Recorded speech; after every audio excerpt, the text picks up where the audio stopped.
Hi student, welcome to Naseer classes. आज हमारा second lecture है और सेकंड लेक्चर में हम बायोडाइवर्सिटी या जैव विविधता के बारे में पढ़ेंगे। तो बच्चों, बायोडाइवर्सिटी या जैव विविधता होती क्या है? तो हम जानते हैं कि बच्चों, पृथ्वी पर विभिन्न जीव भिन्न भिन्न संख्या में अलग अलग जगह पर पाए जाते हैं। तो उन जीवों के बारे में हमको अध्ययन करना है, उनको वर्गीकृत करना है। तो हम उन सबको बायोडाइवर्सिटी के अंदर पढ़ते हैं। अब वैज्ञानिकों के अनुसार जो स्पीसीज हैं उनकी अनुमानित संख्या कितने बेटे 5 से 30 मिलियन के लगभग है। लेकिन बात करें जब टैक्सोनॉमिकली, मतलब वर्गीकरण के आधार पर कितनी क्या संख्या है, 1.7 से कितना बेटे 1.8 मिलियन है लगभग। ठीक है, इन 1.7 से 1.8 मिलियन के अंदर एनिमल की स्पीसीज लगभग 1.2 से 1.3 मिलियन है, जबकि प्लांट स्पीसीज लगभग 0.5 मिलियन है। अब हम बात करते हैं बेटे एनिमल स्पीसीज के बारे में। तो एनिमल स्पीसीज के अंदर बेटे सर्वाधिक विविधता इंसेक्ट कीटों में पाई जाती है, जबकि प्लांट स्पीसीज के अंदर बेटे सर्वाधिक विविधता एंजियोस्पर्म होते हैं उनके अंदर पाई जाती है। ठीक है बेटे जी। तो हम जानते हैं कि प्लांट की तुलना में बेटे एनिमल स्पीसीज की संख्या कहते हैं बहुत ज्यादा है। अर्थात जैसे प्लांट स्पीसीज की लगभग 0.5 मिलियन से 1 मिलियन, लगभग 0.5 मिलियन है लगभग, जबकि एनिमल स्पीसीज की संख्या कितने बेटे 1.2 से 1.3 मिलियन है बेटे। ठीक है, अब हम बात करते हैं बेटे कि सर्वाधिक विकसित पादप होते हैं वो एक बीज पत्री या मोनोकोट होते हैं, सर्वाधिक विकसित पादप। लेकिन बात करें सर्वाधिक संख्या में पाए जाने वाले मोस्ट कॉमन पादप होते हैं बेटे, वो कौन होते हैं? डाइकोटी द्विबीजपत्री पादप होते हैं बेटे। ठीक है, तो हमने क्या पढ़ा बेटे? बायोडाइवर्सिटी होती क्या है? बायोडाइवर्सिटी अर्थात जो पृथ्वी पर विभिन्न जीव जो भिन्न भिन्न जगहों पर भिन्न भिन्न संख्या में पाए जाते हैं उनके बारे में कुल मिलाकर अध्ययन करना क्या कहलाता है बेटे? बायोडाइवर्सिटी कहलाती है। जबकि टैक्सोनॉमिकली ज्ञात संख्या कितना बेटे 1.8 से 1.8 मिलियन। ये दो क्वेश्चन बनते हैं यहाँ पर। और एक क्वेश्चन बेटे यहाँ पे क्या बनता है कि एनिमल स्पीसीज के अंदर सर्वाधिक विविधता किसके अंदर पाई जाती है? इंसेक्ट में। जबकि प्लांट स्पीसीज के अंदर किसमें पाई जाती है बेटे? एंजियोस्पर्म में। क्वेश्चन एक भी ये भी बनता है कि बेटे डाइकोट और मोनोकोट के अंदर सर्वाधिक विकसित पादप कौन से होते हैं बेटे? क्या होते हैं? वो मोनोकोट होते हैं। जबकि मोस्ट कॉमन पादप बेटे क्या होते हैं? डाइकोट होते हैं।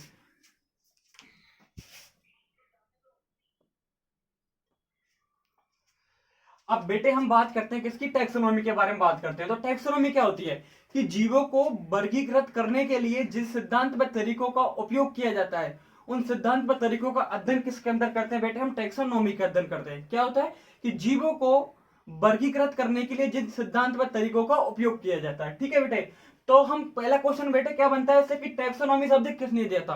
तो टैक्सोनॉमी शब्द किसने दिया था बेटे? एपीडी कैंडोली ने दिया था। जबकि फादर ऑफ टैक्सोनॉमी कौन है बेटे? Carolus Linnaeus father of taxonomy कहलाता है, जो कि आरपीबीटी 2017 के अंदर ये क्वेश्चन पूछा गया था कि फादर ऑफ टैक्सोनॉमी कौन है बेटे?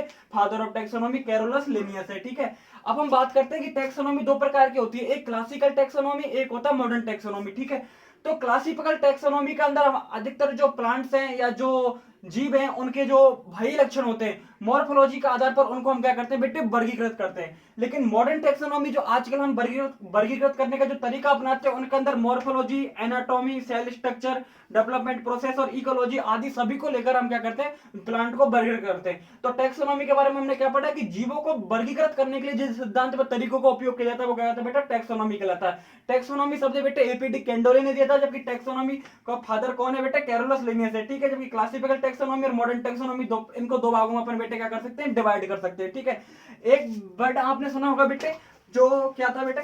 फाइलोजेनी। फाइलोजेनी फाइलोजेनी क्या कहलाता है? फाइलोजेनी शब्द लैमार्क ने दिया था। फाइलोजेनी क्या होता है? उद्भवकाश के इतिहास का अध्ययन को। उद्भवकाश क्या होता है कि मानव की उत्पत्ति कैसे हुई, किसी सजीव या किसी सजीव की उत्पत्ति कैसे हुई। वो जैसे बात करें सेल से टिश्यू, टिश्यू से ऑर्गन से ऑर्गन सिस्टम से जो बॉडी बनी वो किस प्रकार निर्मित हुई है, उद्भवकाश के इतिहास का अध्ययन को क्या कहते हैं बेटे? फाइलोजेनी कहते हैं। ठीक है, ये भी ध्यान रखना जरूरी है बेटे, हम इसके बारे में और भी आगे पढ़ेंगे। ठीक है, हम बेटे बात कर रहे थे टैक्सोनॉमी के बारे में। ठीक है, तो टैक्सोनॉमी के अंदर मुख्य रूप से चार निम्न ये स्टेप आते हैं। एक होता है कैरेक्टराइजेशन, एक होता है आइडेंटिफिकेशन, एक होता है क्लासिफिकेशन, एक होता है क्या बेटे? नोमेनक्लेचर। ठीक है, तो हम बात करते हैं किसी भी सजीव को पहचानने से हम क्या करते हैं? उसके कैरेक्टर को देखते हैं सबसे पहले।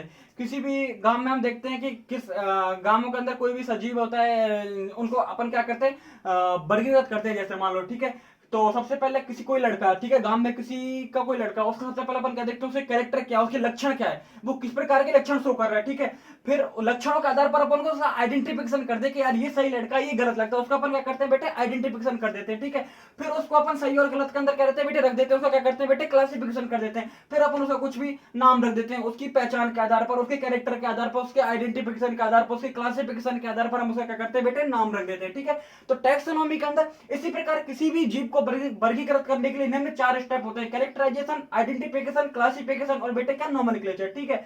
अब हम बात करते हैं क्या बेटे, वर्गीकरण के बारे में, ठीक है। तो वर्गीकरण क्या होता है बेटे, वर्गीकृत करना, अर्थात जीवों को वर्गीकृत करना। तो जीवों को वर्गीकरण करना, तो वर्गीकरण क्या क्या होते हैं बेटे, एक डायनामिक कहता है, परिवर्तित प्रोसेस है, क्या है बेटे, एक परिवर्तित प्रोसेस है, ठीक है। अब बात करते हैं बेटे सिस्टमेटिक्स की। तो सिस्टमेटिक्स का अंदर जैसे मॉर्फोलॉजी हो गया, एनाटॉमी हो गया, सेल स्ट्रक्चर हो गया, डेवलपमेंट प्रोसेस हो गया, इकोलॉजी, सबका क्या करते हैं बेटे, तुलनात्मक अध्ययन करते हैं, उनको एक दूसरे के साथ तुलना करके उनका कहते हैं बेटे, अध्ययन करते हैं। अर्थात टैक्सोनॉमी के साथ जब फाइलोजेनी को, अर्थात जब हम जीवों को वर्गीकृत करते हैं लेकिन उसमें उद्विकास के इतिहास के अध्ययन को भी जोड़ दिया, अर्थात फाइलोजेनी को भी जोड़ दिया, तो उसको क्या कहते हैं बेटे, अपन सिस्टमैटिक्स कहते हैं, ठीक है। अब हम बात करते हैं बेटे कैरोलस लिनियस के बारे में, कैरोलस लिनियस, ठीक है। तो हमने कहा था बेटे कैरोलस लिनियस क्या होता है, फादर ऑफ क्या था बेटे, टैक्सोनॉमी था, ठीक है। इन्होंने क्या था, पहली बात तो कैरोलस लिनियस से क्वेश्चन 2 इंपॉर्टेंट बनते हैं, ठीक है। तो father of taxonomy Carolus Linnaeus, दूसरा इन्होंने नामकरण की दुनाम पद्धति को कैरोलस लिनियस ने दिया था, ठीक है।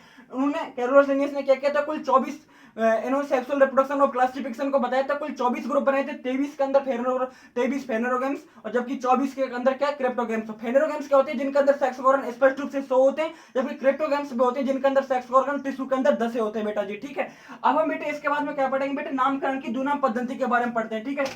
किसके बारे में पढ़ेंगे अपन, नामकरण की दुनाम पद्धति के बारे में। हम सभी जानते हैं कि टैक्सोनॉमी, नामकरण की दुनाम पद्धति किसने दी थी बेटे, कैरोलस लिनियस ने दी थी, ठीक है। तो नामकरण की दुनाम पद्धति के अंदर इसके अनुसार जो वैज्ञानिक नाम होते हैं वो लैटिन भाषा में लिखे जाते हैं।